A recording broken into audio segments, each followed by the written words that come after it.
مساء الفل عليكم.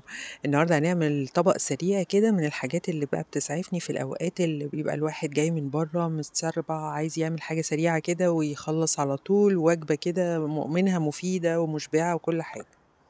عملنا مع بعض قبل كده عجينة الكانيلوني، المرة دي هنستسهل بقى ونعملها بالرقاق الطري.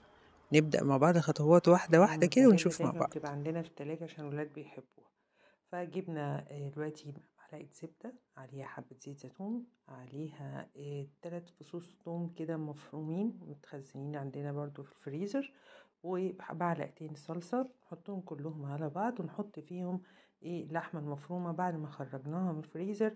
طبعا لازم بنديها طعم شوية علشان الكانيلوني هيبقى عندنا سريع ومش هياخد حاجة تحت الشواية يعني.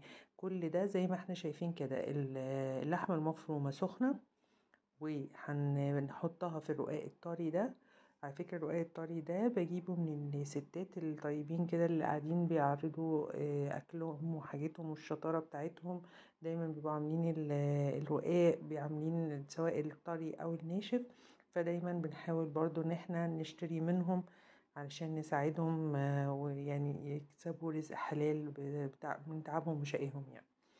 فبس بعد ما لفينا كله بقى زي ما حضراتكم شايفين كده، هنجيب الجبنة ونرشها فوقيها، ومتاخدش تحت الشواية بالظبط 5 دقايق، قعدت تحت شواية 5 دقايق والجبنة تحفة بتفرش بسرعة. وزي ما احنا شايفين كده طلعي وجبة سريعة، عايزة تعملي جنبها بطاطس محمرة زي ما انتي عاوزة. نحط بس جنبها مخلل كده وحاجات او مستردة شيبسي كاتشب اللي عندكم حطوه.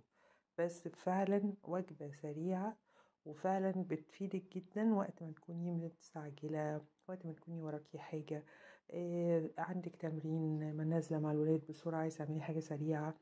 يلا جربوها ويا رب تعجبكم وبألف هنا.